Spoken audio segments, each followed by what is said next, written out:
Bonjour à tous, alors aujourd'hui je vous propose un exercice pour s'entraîner à résoudre les équations avec la propriété de l'équation produit nul. Cette fameuse phrase, quand un produit est nul, ça équivaut à dire que l'un des facteurs au moins est nul. Donc on va regarder ça, ça sera la question 3, mais tout d'abord on va développer et factoriser, parce que ça c'est très important, ça s'appelle l'algèbre. Donc on a une expression ici a de x qui dépend donc forcément de x. On va donc dans la première question enlever les parenthèses en utilisant la double distributivité. Et la chose la plus importante à rappeler, c'est qu'ici on va développer donc ces deux parenthèses, mais il y a un moins devant. Alors, quand il y a un moins comme ça devant un produit, on va d'abord développer le produit à l'intérieur de crochets ou de grandes parenthèses et on développera le moins après. C'est vraiment très très important. Donc je vais faire ça dessous pour bien que vous voyez. Donc ici, je réécris le début, je mets le moins, j'ouvre des grandes parenthèses ou des grands crochets, ça c'est vous choisissez. Et à l'intérieur, on va développer. Alors pour développer, comme ça, on utilise donc la double distributivité. C'est-à-dire qu'on prend le premier terme, ici 1, on va le multiplier au premier terme du deuxième facteur, ensuite au deuxième terme du deuxième facteur, et on va faire pareil avec le deuxième terme.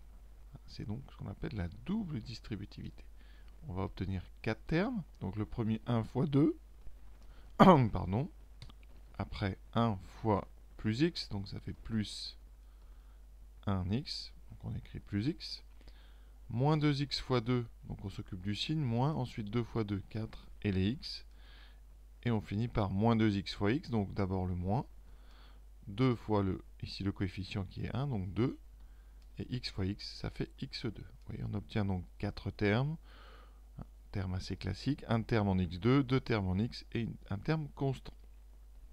On va maintenant enlever ces parenthèses. Enlever ces parenthèses, c'est encore de la distribution, mais cette fois-ci, on va distribuer donc le moins. Alors ce moins ici qui est ici, on va donc le donner à chacun des termes. Donc ça veut dire que l'effet que vous allez avoir, c'est un changement de signe de tous les termes. Donc on a 2 ici, on aura moins 2. On a plus x, on aura moins x. On a moins 4x, plus 4x. Et on a moins 2x2, plus 2x2. Et on n'a plus maintenant qu'à réduire et ordonner. Alors réduire, c'est regrouper tous les termes qui peuvent être regroupés. Donc moins 4x2, je le regroupe avec plus 2x2, ce qui me donne donc moins 4 plus 2, moins 2x carré. Vous voyez, en même temps, j'ordonne. Je mets la plus grosse puissance d'abord. Ensuite, les x, donc on a moins x plus 4x. Ça fait moins 1 plus 4. Donc 4 moins 1, 3. Ça fait plus 3x. Et il nous reste deux termes constants. 1 moins 2, ça nous donne moins 1.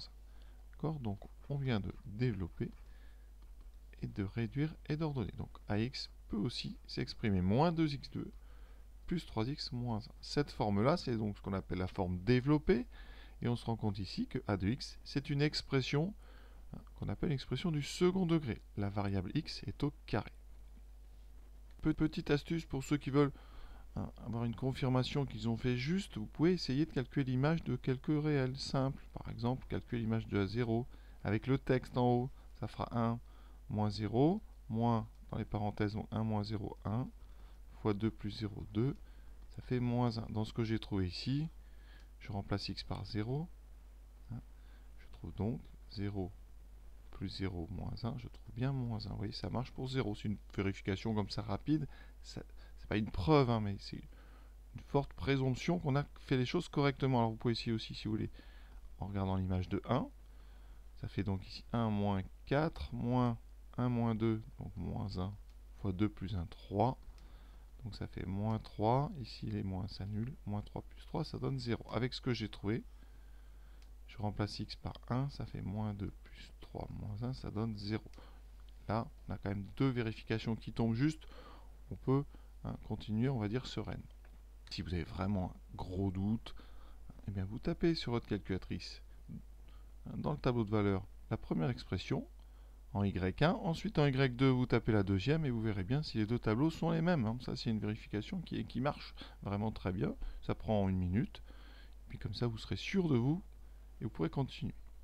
Maintenant qu'on a développé, on va factoriser. Factoriser, c'est donc trouver, ici dans le cas qui nous intéresse, on va essayer de trouver un facteur commun. Parce que le facteur commun, il est très difficile à trouver. Enfin, on va dire, il n'est pas évident parce que dans le premier terme, on a un terme en 1 moins 2x fois 2 plus x. Donc, hein, le facteur commun, c'est l'un de ces deux. Alors, quand on regarde un moins 4x2, n'apparaît pas un des deux. Donc, on va le transformer. Alors, un moins 4x2, c'est un carré ici. Donc, on va le factoriser avec une identité remarquable. Donc, l'exercice n'est pas si simple que ça.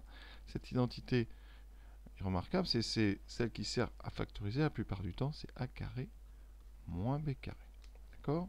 Et nous, dans le cas présent, hein, le a carré vaudra 1. Alors, a carré moins b carré, c'est a moins b fois a plus b. Si a vaut 1, vous avez une forme un peu spéciale, c'est 1 moins b carré, qui donnera 1 moins b fois 1 plus b. Donc ici, on va l'appliquer avec un b ici qui est un peu spécial. Regardez, 1 moins 4x2, c'est 1 moins 2x au carré. Hein, le 2, on va le mettre dedans. Donc b, je vais l'appliquer pour b égale 2x. J'ai bien 1 moins 4x2. D'accord? Donc je vais réécrire par contre le terme suivant. Et donc 1 moins 2x carré, d'après la formule, c'est 1 moins 2x fois 1 plus 2x. Et là, on a réussi à trouver un facteur commun. C'est 1 moins 2x. D'accord? Je vais le mettre en jaune dans chaque terme. Ici, 1 moins 2x. 1 moins 2x. Et je vais donc maintenant, grâce à cette factorisation par une identité remarquable, pouvoir bien donc mettre 1 moins 2x en facteur devant. Et donc, je retrouverai dans des grandes parenthèses, donc ici, 1 plus 2x moins 2 plus x. Les parenthèses ne sont pas toutes indispensables. Les premières 1 plus x, vous auriez pu ne pas les mettre ici, 1 plus 2x. Par contre, les autres, elles sont importantes. Vous avez un moins devant une parenthèse. On revient sur ce que j'ai dit dès le début. Un moins devant une parenthèse, quand on le distribue, ça change le signe de chaque terme. On a deux termes ici, 2 et plus x, donc ça fera moins 2, moins x. Et on n'a plus qu'à réduire et ordonner dans la deuxième parenthèse. Les x, 2x, donc plus 2x moins x, ça fait 2 moins 1, ça fait donc 1x, donc on écrit x, 1 moins 2, ça fait moins 1. Donc on a terminé, on a une deuxième expression de a de x, qui s'appelle l'expression factorisée, qui est 1 moins 2x fois x moins 1. Si vous voulez vérifier dans cet exercice que vous avez pour l'instant fait les choses correctement, on peut développer a de x avec sa deuxième, hein, on peut la développer et voir si on trouve le résultat de la première question. Donc je vais distribuer rapidement. 1 fois x, ça fait x. 1 fois moins 1, moins 1. Moins 2x fois x, moins 2x carré. Et moins 2x fois moins 1, ça fera plus 2x. Ce qui donne moins 2x. 2, x plus 2x plus 3x. Et moins 1. On retrouve bien le résultat de la première. Donc là, c'est vraiment du bon travail. On continue. Troisième question, choisir la forme de ax la plus adaptée pour résoudre dans R l'équation a de x égale 0. Alors pour résoudre une équation égale 0, le mieux c'est d'avoir x sous une forme de produit. Pour utiliser cette propriété dont j'ai parlé dès le début, qui dit qu'un produit, alors ici je vais mettre les lettres que vous connaissez, si un produit AB égale 0, ça équivaut, donc ce petit symbole ici qui signifie équivaut, ça équivaut à A égale 0 ou B égale 0.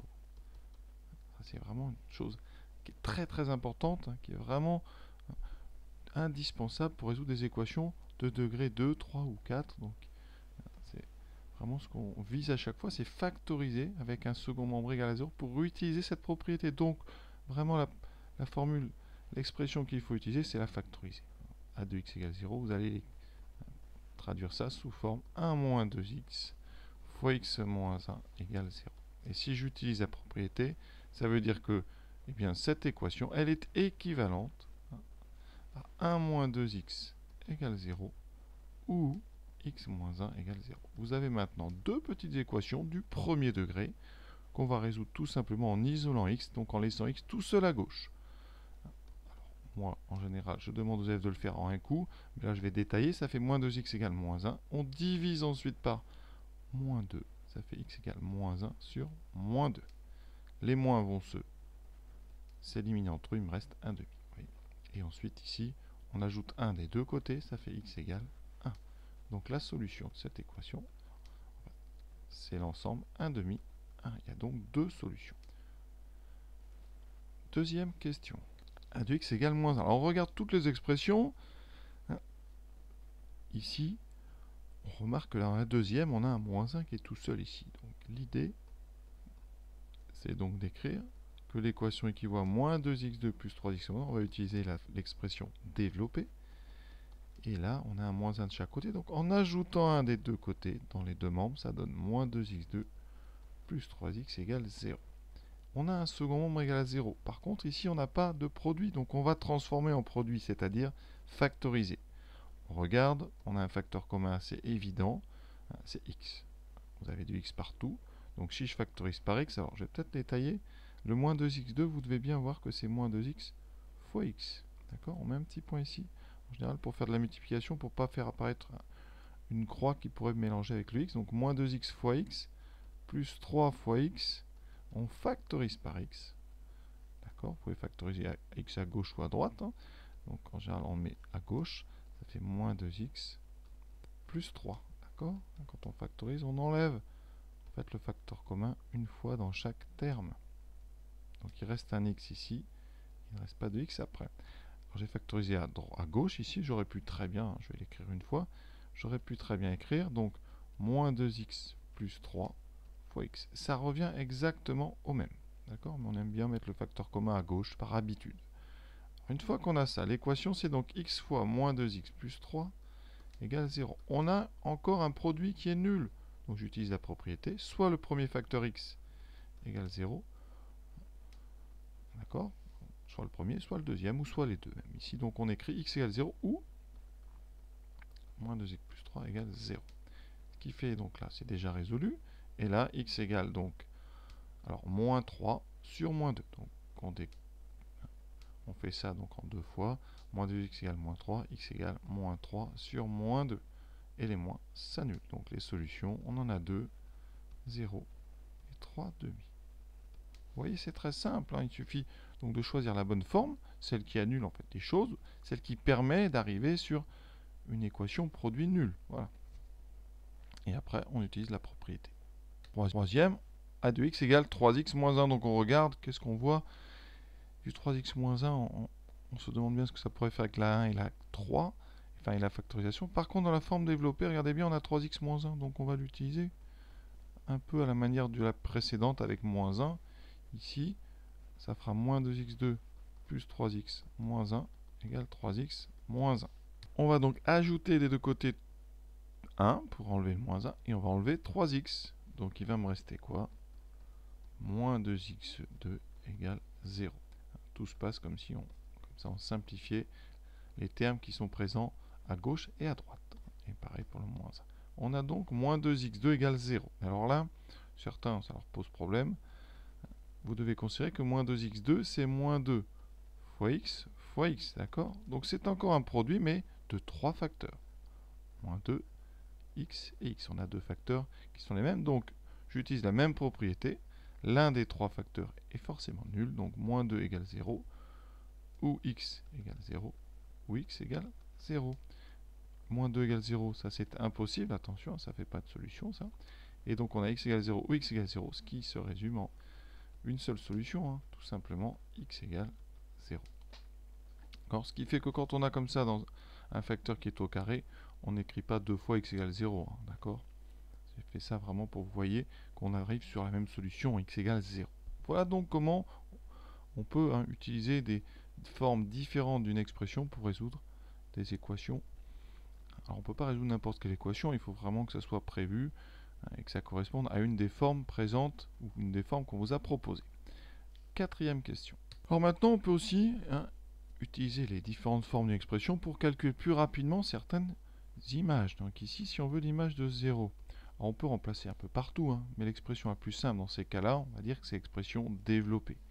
Parce qu'on retrouve uniquement la constante. Vous voyez, quand on remplace dans moins 2x2 plus 3x moins 1, si on remplace x par 0, il reste directement moins 1. Donc ça va très très vite. Si vous remplacez dans la première, vous aurez un petit peu plus de travail. On l'a déjà fait tout à l'heure. Vous voyez, c'était un petit peu plus long. Dans le produit aussi, bon, ça se fait, il n'y a pas de souci, mais vraiment la forme développée, elle sert à calculer les images, on va dire, vraiment simples comme ça, 0 ou 3, 4, ça peut aller très vite. La forme développée aussi, la forme factorisée est très bien aussi hein, ça gagne beaucoup de temps. Si vous voulez par exemple l'image de 1, c'était pas demandé, mais l'image de 1, vous voyez, c'est très pratique avec la forme factorisée parce que le facteur x-1 va s'annuler. Donc a de 1, c'était évidemment 0 directement avec la forme factorisée. Voilà, donc c'est à vous vraiment de regarder. Hein. Si vous voulez par exemple l'image de moins 2, ce n'est pas demandé, mais on peut remarquer que dans la forme de départ, il y a un facteur 2 plus x qui vaudra 0, donc il vous restera que 1 moins 4 fois moins 2 au carré. Ce qui n'est pas non plus le plus rapide à calculer. Hein. Ça fait 1 moins 4 fois 4, donc ça fait 1 moins 16 moins 15. On aurait pu calculer avec la forme développée. Hein. Ça fait moins 2 fois moins 2 au carré plus 3 fois moins 2 moins 1. C'est un petit peu plus long, mais ça se fait aussi. Hein. Moins 2 fois 4, ça fait moins 8. Moins 6 moins 1, on trouve moins 15. Avec la forme développée, ça donnerait donc 1 moins 2 fois moins 2, donc 1 plus 4. Moins 2 fois moins 1, moins 3, ce qui fait moins 3 fois 5, moins 15. Vous voyez, tout ça, hein, ça marche. Alors, dernière chose qu'on vous demande, c'est a de racine de 3. Alors ça, c'est pas pratique hein, à cause de la racine carrée. Donc le mieux, c'est d'utiliser la forme hein, où il y a un carré ici. Je pense que la forme développée, là, c'est vraiment la mieux. Si vous utilisez cette forme, vous obtiendrez moins 2 fois racine de 3 au carré, plus 3 racine de 3, moins 1. Donc la racine de 3 au carré, eh bien, ça vous donnera 3. Ça fait moins 2 fois 3, plus 3 racine de 3, moins 1. On obtient donc moins 6 moins 1, ce qui fait moins 7, plus 3 racines de 3. On aurait pu utiliser la forme factorisée. Hein. Ça fait donc 1 moins 2 racines de 3 fois racine de 3 moins 1. Par contre, ça oblige à double distribuer, ce qui est un petit peu plus long. On va le faire quand même. 1 fois racine de 3, racine de 3. 1 fois moins 1, moins 1. Moins 2 fois, donc ici, racine de 3 fois racine de 3, ça fait moins 2 fois 3. Et on a moins 2 racine de 3 fois moins 1, ce qui fait plus 2 racines de 3. Et on regarde. Donc on a moins 1 moins 6, ça fait moins 7. Plus une racine de 3, plus 2 racines de 3, plus 3 racines de 3. On trouve la même chose, c'est super. Voilà donc cet exercice. On va s'arrêter là. Hein, donc important, il faut que vous sachiez absolument pour la première, c'est développer, factoriser, comme ça. Utiliser la bonne forme pour utiliser la propriété d'une équation produit nul. Tout ça, c'est vraiment la base hein, pour bien évoluer quand on va attaquer les chapitres première S sur le second degré. Et pour ceux qui connaissent, sur ce qu'on appelle le discriminant. Voilà. Je vous souhaite une bonne fin de journée à tous. À bientôt.